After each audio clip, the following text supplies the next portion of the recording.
Subscribe करिए Hifi Study channel को, bell icon को प्रेस कीजिए लेटेस्ट वीडियो अपडेट सबसे पहले पाने के लिए। Hello friends, once again welcome back to only YouTube channel Hifi Study पर आपका स्वागत है। और आज मैं यहाँ पे आपके सामने लेके आई हूँ हिंदी की सेकंड क्लास, जो कि फर्स्ट क्लास मैंने आपको कराई थी। मैंने फर्स्ट क्लास में आपको बताया था श्रवण कौशल के बारे में कि कौशल कितने होते हैं। तो कौशल मैंने आपको बताए थे 4 होते हैं: सुनना, बोलना और पढ़ना और लिखना। ठीक है, फर्स्ट नंबर पे आता है सुनना, सेकंड पे बोलना, थर्ड पे आता है पढ़ना, फोर्थ नंबर पे आता है हमारा लिखना। इसको शॉर्ट फॉर्म में हम बोल देते हैं LSRW। शॉर्ट फॉर्म में क्या बोल देते हैं हम इसको? LSRW। L से क्या हो जाएगा? लिसनिंग। ठीक है, S से क्या हो जाएगा? स्पीकिंग। R से क्या हो जाएगा? रीड। और W से क्या हो जाएगा? राइट। तो आपकी शॉर्ट फॉर्म है ये LSRW। तो मैंने आपको क्या बताया था उसमें? श्रवण कौशल में मैंने आपको समझाया था कि इसके मीनिंग्स क्या होते हैं, कहाँ पे यह इम्पोर्टेंस होती है, इसकी क्या विशेषताएं होती है एंड इसकी क्या प्रॉब्लम्स भी होती है, और उन प्रॉब्लम्स से हम कैसे फेस करते हैं, ये भी मैंने आपको कल बताया था। तो आज मैं यहाँ पे सेकंड कौशल आपको कराऊंगी। सेकंड कौशल है भाषण कौशल, स्पीच स्किल्स। बिल्कुल भी यहाँ पर रटना नहीं है, सिर्फ ओनली लैंग्वेज को समझो और फिर उसको अपने विचारों से, अपने अकॉर्डिंग उसको लिखो, बनाओ खुद से। ठीक है, तो देखते हैं, चलिए फिर भाषण कौशल क्या होता है समझते हैं बिल्कुल ध्यान से। भाषण का अर्थ है मौखिक अभिव्यक्ति।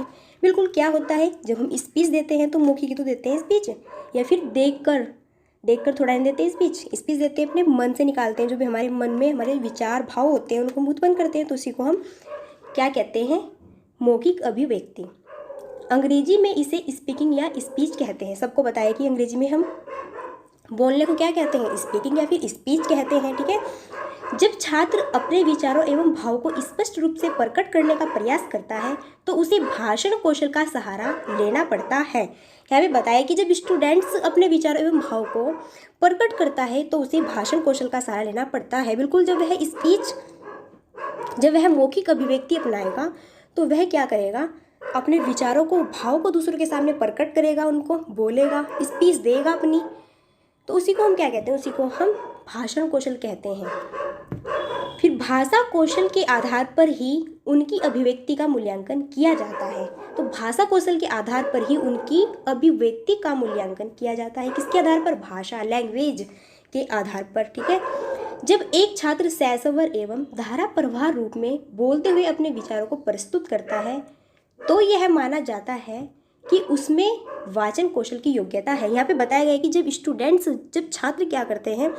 सस्वर, ठीक है, जब सस्वर बोलते हैं, मौखिक रूप से अपने विचारों को, दूसरों के सामने भाव को अपने प्रकट करते हैं, तो दूसरा बंदा क्या सोचता है कि यह अब अपने जो इसका वाचन है यह इसमें परिपूर्ण है, यह इसमें इस कौशल में परिपूर्ण हो चुका है। फिर आगे देखते हैं, यहाँ पर है कि फ्रांसीसी लेखक कार्लाइल ने कहा है, इसके विचार है, कार्लाइल के विचार देखते हैं क्या है, क्या देखे इन्होंने। भाषण के दौरान कुछ पल का विराम और मौन भाषण शक्ति को परखर बनाते हैं। तो जो फ्रांसीसी लेखक हुए हमारे कार्लाइल, देखो यहाँ से कितने क्वेश्चन बनते हैं। फर्स्ट क्वेश्चन है कि पूछ लिया जाता है कि जो कार्लाइल लेखक है वह कहाँ से है? तो कहाँ से है? वह फ्रांसीसी है। ठीक है, सेकंड क्वेश्चन बनता है यहाँ पे कि भाषण के दौरान कुछ पल का विराम और मौन भाषण शक्ति को परखर बनाते हैं, यह किसने कहा है? तो यह कार्लाइल ने कहा है। 2 क्वेश्चन आपके यहाँ से कंप्लीट हो चुके हैं। फिर देखते हैं भाषण कौशल के उद्देश्य एवं महत्व, AIIMS and importance of speaking skills. जो भाषण कौशल होते हैं उनके क्या इम्पोर्टेंस होते हैं, क्या एम्स होते हैं, और स्पीकिंग स्किल्स क्या होती है, इसको समझेंगे। वाचन कौशल के उद्देश्य एवं भाषा शिक्षण में इसके महत्व को निम्नलिखित रूप से स्पष्ट किया जा सकता है। फर्स्ट है यहाँ पे भाषण कौशल का महत्व, इम्पोर्टेंस ऑफ स्पीकिंग स्किल्स। देखते हैं कि भाषा जो कौशल होता है वह कैसे इम्पोर्टेंस होता है, कैसे अपनी इम्पोर्टेंस को रखता है, परखर करता है, उसको हम यहाँ समझने वाले हैं। वाचन कौशल को महत्वपूर्ण माना जाता है क्योंकि भाषा की शिक्षा का आधार वाचन कौशल होता है। इसके महत्व को अर्ध लिखित रूप में स्पष्ट किया जा सकता है। देखते हैं इसके पॉइंट्स। फर्स्ट है, दैनिक जीवन में सभी कार्य भाषण कौशल के आधार पर ही संभव है। जो छात्र जितना अधिक वाक्पटु होता है उतना ही जीवन में सफल माना जाता है। बिल्कुल ये लाइन जो है बहुत ही ज़्यादा इंपॉर्टेंट है और आपकी लाइफ की फर्स्ट स्टेज है। ठीक है, आपकी लाइफ की क्या है, फर्स्ट स्टेज है। सबको सबके ये जो पॉइंट्स हैं आप लोग इनको यूज़ करते हो, सबसे ये मिलते जुलते हैं। ठीक है, क्या होता है कि दैनिक जीवन में सभी कार्य भाषण कौशल के आधार पर ही संभव है। बिल्कुल सही कहा गया है कि कुछ भी हम अपनी बात कहेंगे किसी को तो कैसे कहेंगे, स्पीक से कहेंगे, उसको भाषण देके कहेंगे, मौखिक अभिव्यक्ति अपनाएंगे। जो छात्र जितना वाक्पटु होता है, जो छात्र जितना अच्छा होता है किसमें, अपनी स्पीच में जितना भी अच्छा होता है उतना ही जीवन में वह सफल माना जाता है। यह बात बिल्कुल क्या है, एकदम इम्पोर्टेंस रखती है अपनी जगह पर कि जो भी व्यक्ति जितनी भी अधिक वाक्पटु होता है, अच्छा होता है अपनी मौखिक में, अपनी स्पीच में अपने भाव को अच्छी तरीके से प्रकट करता है तो वह अपनी लाइफ में उतना ही क्या होता है, सक्सेस माना जाता है। फर्स्ट पॉइंट कितना बेटर है। फिर सेकंड पॉइंट है, भाषण कौशल के माध्यम से छात्र द्वारा कठिन विचारों को भी सरलतम रूप में प्रस्तुत किया जा सकता है तथा दूसरे के मनोभाव को भी सरलतम रूप में समझा जा सकता है। यहाँ पे बताया गया है कि जो भाषण कौशल होता है उसके माध्यम से क्या करते हैं हम, स्टूडेंट्स के जो बहुत ज़्यादा हार्ड विचार होते हैं, ठीक है, जो हार्ड वर्ड होते हैं उनको सरलतम रूप में क्या किया जाता है, प्रस्तुत किया जाता है और दूसरों के मनोभाव को भी सरलतम रूप में समझा जा सकता है। फिर नेक्स्ट है पॉइंट, भाषण कौशल के माध्यम से छात्रों का व्यक्तित्व विकसित होता है क्योंकि वे प्रत्येक तथ्य का प्रस्तुतिकरण सारगर्भित एवं प्रभावी रूप से करने में सक्षम होते हैं। जो भाषण कौशल के माध्यम से क्या करते हैं, छात्रों का व्यक्तित्व विकसित होता है। बिल्कुल, जब छात्र अच्छी तरीके से स्पीच देता है तो वह क्या होता है, उसका व्यक्तित्व, उसकी पर्सनैलिटी डेवलप होती है क्योंकि वे प्रत्येक तथ्य का प्रस्तुतिकरण सारगर्भित एवं प्रभावी रूप से करने में सक्षम होते हैं। क्योंकि अगर हम स्पीच अच्छी दे रहे हैं किसी के सामने तो उससे क्या होगा, हमारी पर्सनैलिटी डेवलप होगी, है ना। फिर नेक्स्ट पॉइंट, भाषण कौशल के माध्यम से बालकों के शब्द भंडार में वृद्धि होती है क्योंकि वाचन में अनेक प्रकार के नवीन शब्दों को बोलने का प्रयास करता है। जो भाषण कौशल होता है उसके माध्यम से बालकों के शब्द भंडार में क्या होती है, वृद्धि होती है क्योंकि जितना स्पीच करेगा, बोलेगा, अपने भाव को निकालेगा बाहर तो उससे क्या होगा, उसके शब्द का भंडार होगा क्योंकि न्यू वर्ड डेली वाइज जब बच्चा बोलता है तो उससे क्या होता है, उसके शब्द भंडार में वृद्धि होती है। आप खुद से देख लो, जब आप डेली वाइज न्यू वर्ड बोलते होंगे तो क्या होता है, आपकी जो भाषा होती है, भाषण कौशल होता है, उसकी क्या होती है, वृद्धि होती है क्योंकि वाचन में अनेक प्रकार के नवीन शब्दों को बोलने का प्रयास करता है डेली वाइज, हर मिनट में, हर जगह पर। जब भी स्पीच करता है, स्पीच देता है किसी के सामने तो वह अपने वर्ड्स को, न्यू वर्ड्स को निखारता है डेली वाइज अपनी लाइफ में। तो यहाँ पे इस पॉइंट में यही बात कही गई है। फिर नेक्स्ट है, भाषण कौशल के उद्देश्य, एम्स ऑफ स्पीकिंग स्किल्स। समझते हैं क्या होते हैं इनके उद्देश्य। भाषण कौशल के प्रमुख उद्देश्यों को निम्नलिखित रूप में स्पष्ट किया जा सकता है। देखते हैं फर्स्ट पॉइंट, छात्रों में अपने भाव एवं विचारों को प्रभावी ढंग से प्रस्तुतिकरण की योग्यता का विकास करना जिससे कि वे सभी तथ्यों का सारगर्भित प्रस्तुतिकरण कर सकें। इन्होंने यहाँ पे बताया है कि छात्रों में अपने भाव एवं विचारों को प्रभावी ढंग से प्रस्तुतिकरण की योग्यता का विकास करना जिससे कि वे सभी तथ्यों का सारगर्भित प्रस्तुतिकरण कर सकें। एक टीचर को क्या करना चाहिए अपने स्टूडेंट्स के साथ कि वह स्टूडेंट्स को इस तरीके से उनका बेस रेडी करें जिससे कि वह खुद से स्पीच देकर अपने विचारों को, जो भी उनके अंदर उनके विचार हैं, न्यू विचार हैं, थॉट्स हैं, उनको प्रस्तुत कर सके दूसरों के सामने, ठीक है, न कि वह घबराए बोलता हुआ। तो इस तरीके से एक टीचर को अपने स्टूडेंट्स को तैयार करना चाहिए, जो कि आगे आपको भी करना है, इसलिए तो आप पढ़ रहे हो, टीचिंग कर रहे हो। फिर नेक्स्ट यहाँ पे सेकंड पॉइंट, भाषण कौशल के उद्देश्य छात्रों में क्रमिक रूप से तथा धारा प्रवाह रूप में बोलने की अक्षमता विकसित करना है जिससे विभिन्न वासी प्रकरणों पर अपनी दक्षता का प्रदर्शन कर सके। शायद यहाँ पे टाइपिंग कुछ मिस्टेक है, चलो कोई बात नहीं। सेकंड पॉइंट देखते हैं क्या है। सेकंड पॉइंट यहाँ पे बताया है कि भाषण कौशल के उद्देश्य से छात्रों में क्रमिक रूप से धारा प्रवाह रूप में बोलने की अक्षमता विकसित करता है, जिससे विभिन्न वासी प्रकरणों पर अपनी दक्षता का प्रदर्शन कर सकें। इस पॉइंट में क्या बात है, इस पॉइंट में बताई है कि जब हम स्पीच देते हैं तो हमारी जो स्पीड होती है बोलने की धीरे धीरे क्या हो जाती है, बहुत अच्छी हो जाती है। फर्स्ट टाइम जब हम बोलते हैं, फर्स्ट टाइम तो देखो कोई भी बंदा भाई एकदम से महान नहीं बन जाता, ग्रेट नहीं हो जाता, वो धीरे धीरे तो ग्रेट होता है। तो जब हम बोलते हैं डेली वाइज बोलते हैं, न्यू वर्ड्स को बोलते हैं, स्पीच के थ्रू मौखिक रूप से बोलते हैं उसको, तो क्या होता है उसमें जो हमारी बोलने की प्रवाह होती है, धारा प्रवाह जो होती है वह डेवलप हो जाती है। पहले तो क्या होती है, धीमी होती है, फिर तेज, फिर क्या हो जाती है, एक दिन ऐसा आता है कि वह बहुत ही तेज हो जाती है, बहुत फास्ट हो जाती है। ठीक है, तो क्या होता है, इससे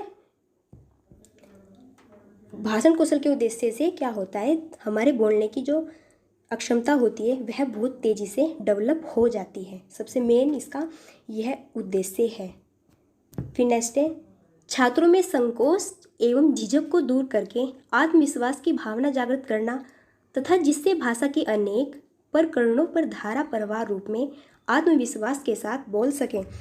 एक टीचर को अपने स्टूडेंट्स को इस तरीके से रेडी करना चाहिए कि जिससे कि छात्रों को बोलने में कोई भी झिझक न हो दूसरों के सामने। क्योंकि बहुत से कुछ स्टूडेंट्स ऐसे होते हैं, देखा है मैंने कि कुछ स्टूडेंट्स ऐसे होते हैं कि दूसरों के सामने बोलने से क्या होते हैं, झिझकते हैं, शर्माते हैं, या फिर कुछ या तो मैं बोल नहीं पाते, या फिर उनको ऐसे सिखाया नहीं गया है कि आप लोगों को ऐसे बोलना है, दूसरों के सामने आपको अपने आप को ऐसे फेस करना है, तो वह क्या करते हैं, थोड़ा झिझकने लगते हैं। तो आपको इस तरीके से नहीं उनको रेडी करना है, आपको रेडी करना है कि वह अपनी बातों को कहने में बिल्कुल भी दूसरों के सामने झिझक को महसूस ना करें।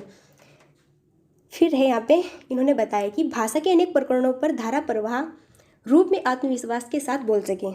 आत्मविश्वास, अपने अंदर की जो उनकी क्षमता होती है, जो आत्म से निकले जो वर्ड्स होते हैं, उनको बहुत अच्छी तरीके से वह दूसरों के सामने बोल सके। तो इस तरीके से एक टीचर को अपने स्टूडेंट्स को रेडी करना चाहिए। आपको भी ऐसे ही करना है। फिर नेक्स्ट देखते हैं यहाँ पे। नेक्स्ट, छात्रों में प्रसंगानुसार मुहावरे एवं लोकोक्तियों के प्रयोग की क्षमता विकसित करना, जिससे वे अपने प्रस्तुतिकरण को प्रभावोत्पादक बना सकें। क्या होते हैं मुहावरे एवं लोकोक्तियाँ? मुहावरे लोकोक्तियाँ क्या होते हैं, बहुत ही एक हम कह सकते हैं कि बहुत ही कल्पनाशील होते हैं। यह अगर स्टूडेंट्स को सिखाया जाता है तो इससे स्टूडेंट्स क्या लेते हैं, बहुत ज़्यादा रुचि लेते हैं मुहावरों से। मुहावरे जब पढ़ते हैं एक से एक, तो इनसे क्या होती है, इनको न्यू वर्ड्स मिलते हैं, न्यू सोचने के थॉट्स मिलते हैं।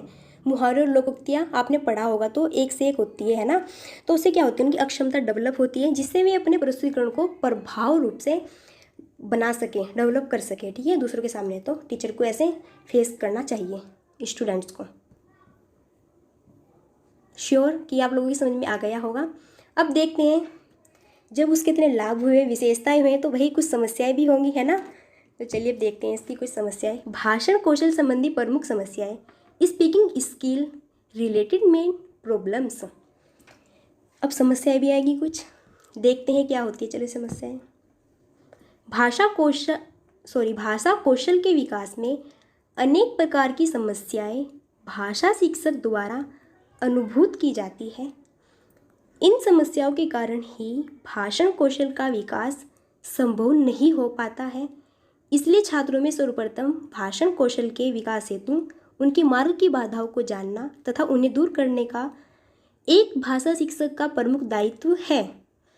इन्होंने इसमें क्या बताया कि भाषा कौशल के विकास में अनेक प्रकार की समस्याएं भी आती है, क्योंकि जिस चीज़ में बेनिफिट्स होता है वहाँ पे कुछ प्रॉब्लम्स भी हमको फेस करनी पड़ती है लाइफ में। आपने देखा होगा, आप तो बड़े हो, कि आप जितनी आपके सामने बेनिफिट्स होते हैं उससे ज़्यादा कई प्रकार के आपके सामने प्रॉब्लम्स भी होती है, जिनको कि आप फेस करते हो, तभी तो लाइफ बनती है। यहाँ पे बताया कि भाषा शिक्षक द्वारा अनुभूत की जाती है। इन समस्याओं के कारण ही भाषण कौशल का विकास संभव नहीं हो पाता। इसलिए छात्रों में सर्वप्रथम भाषण कौशल के विकास हेतु बताया गया है कि सबसे पहले क्या करना चाहिए, छात्रों को इस तरीके से रेडी करना चाहिए जिससे कि वह बोलने में संकोच ना हो पाए। अगर शिक्षक इस तरीके की उनको कौशल प्रदान नहीं करता है तो वह क्या करने लगता है, वह फिर भाषण कौशल के विकास में क्या हो जाएगा, बाधा उत्पन्न हो जाएगी। अगर शिक्षक उसको सही तरीके से फेस नहीं कर रहा है, सही तरीके से समझा नहीं पा रहा है कि इस तरीके से बोलना चाहिए, फिर ऐसे नहीं तो ऐसे वर्ड्स यूज़ करने चाहिए दूसरों के सामने। क्योंकि जब सिखाते हैं, हम बताते हैं, तभी तो स्टूडेंट सीखते हैं, या फिर खुद से ही सीख लेते हैं। ऐसा थोड़ा ही ना होता है, जब हम बताते हैं तभी तो सीखते हैं। फिर उन्हें दूर करना एक भाषा शिक्षक का प्रमुख दायित्व होता है, उनको दूर करना। तो भाषा कौशल की प्रमुख समस्याएं निम्नलिखित हैं। देखते हैं कौन कौन सी होती है समस्याएं। फर्स्ट पॉइंट, भाषण कौशल की प्रमुख बाधा छात्र में आत्मविश्वास के अभाव को माना जाता है। इसके कारण छात्र अपने कथन में ओजस्विता नहीं ला पाते हैं। बताया गया है कि भाषण कौशल की प्रमुख बाधा क्या होती है, जब छात्र में आत्मविश्वास के अभाव को माना जाता है। ठीक है, इन्होंने क्या बताया कि यहाँ कि जब छात्र में आत्मविश्वास का अभाव होता है, जब छात्र को खुद पर विश्वास नहीं होता, खुद की अंदर से कोई आवाज़ नहीं निकलती कि हाँ मैं बोल सकता हूँ या मैं कर सकता हूँ, जब उसके अंदर ये बातें नहीं होती हैं, यह आत्मविश्वास नहीं होता है, ये वर्ड बहुत इंपॉर्टेंट है। जब उसके अंदर ये आत्मविश्वास ही नहीं होगा, उसका ये अभाव होगा, तो वहीं पर हमको वह प्रॉब्लम्स फेस होगी। बिल्कुल यहाँ पे रटना नहीं है, ठीक है। सिर्फ ओनली एक बात समझनी है, जब भाषण कौशल की प्रमुख बाधा में क्या होती है, उसकी आत्मविश्वास खो देता है या फिर उसका अभाव होता है, तो वह हमारी सबसे बड़ी समस्याएं होती है। फिर नेक्स्ट पॉइंट है, छात्रों द्वारा अपने भाषण में शब्दों का अशुद्ध उच्चारण किया जाता है, जिससे कि भाषण में अर्थ का अनर्थ उत्पन्न हो जाता है तथा भाषण की सार्थकता तथा एवं प्रभावशीलता समाप्त हो जाती है। बताया है कि छात्रों द्वारा अपने भाषण में शब्दों का अशुद्ध उच्चारण किया जाता है। क्या करते हैं, जब वह स्पीच करते हैं, कुछ वर्ड्स ऐसे होते हैं जो कि वह शुद्ध नहीं बोल पाते, कुछ वर्ड्स ऐसे होते हैं जो कि हम भी नहीं शुद्ध बोल पाते। तो इससे क्या होता है, इससे भी स्पीच में बाधा उत्पन्न हो जाती है, उनके अर्थ क्या हो जाते हैं, अनर्थ हो जाते हैं कि यहाँ पर तो कुछ और बोलना था, फिर मैंने कुछ और बोल दिया, है ना, होता है ना ऐसा, बाई चांस सबके साथ ही होता है। भाषण की सार्थकता तथा एवं प्रभावशीलता समाप्त हो जाती है। देखो जैसे कि मेरे पे हो रहा है यहाँ पे, आई बात समझ में। तो ये भी क्या होती है, ये भी प्रॉब्लम्स फेस होती है जब अशुद्ध उच्चारण किया जाता है। तो ये भी स्पीच में सबसे बड़ी बाधा उत्पन्न होती है, किसकी, अशुद्ध उच्चारण की। सिर्फ ये ओनली 2 वर्ड्स याद करने हैं आपको, अशुद्ध उच्चारण से भी हम प्रॉब्लम्स को फेस करते हैं। और क्या था, फर्स्ट पॉइंट था हमारा आत्मविश्वास अगर नहीं होगा, उसका अभाव होगा, तो उससे भी हम क्या करेंगे, प्रॉब्लम्स फेस करेंगे। फिर नेक्स्ट पॉइंट है, छात्र अपने भाषण में दोषपूर्ण वाक्यों का प्रयोग करते हैं जिनमें कर्ता, क्रिया, कर्म एवं विशेषण को उचित स्थान नहीं मिलता है। इससे भाषण कौशल दोषपूर्ण हो जाता है। ये तो बिल्कुल बहुत इंपॉर्टेंट पॉइंट है।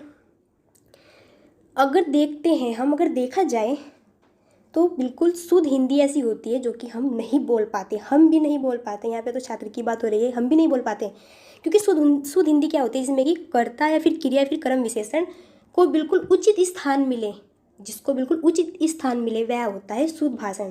जबकि यहाँ पे बताया गया है कि इनको उचित स्थान नहीं मिलता, नहीं, नोट प्लेस, इनको यहाँ पर उचित स्थान नहीं मिलता। इससे भाषण कौशल दोषपूर्ण हो जाते हैं कि बोलना तो कुछ और है, बल्कि वो बोल देते कुछ और है स्पीच में। तो इससे भी भाषण कौशल में सबसे बड़ी प्रॉब्लम्स फेस होती है। आर यू श्योर, समझ में आ रहा होगा। नेक्स्ट देखते हैं फिर यहाँ पे पॉइंट, भाषण में प्रकरण एवं विधा की आवश्यकता के अनुसार भाव एवं लाइव का अभाव भी भाषण को दोषपूर्ण बना देता है तथा भाषण प्रभावहीन हो जाता है। समझते हैं इस पॉइंट को। देखो मेन क्या होता है, मेन होता है समझना। जो बुक्स की लैंग्वेज होती है, अगर आप बुक्स की लैंग्वेज को पढ़ोगे ना, तो कभी भी, मैं पक्का बता रही हूँ, कभी भी कुछ नहीं होने वाला।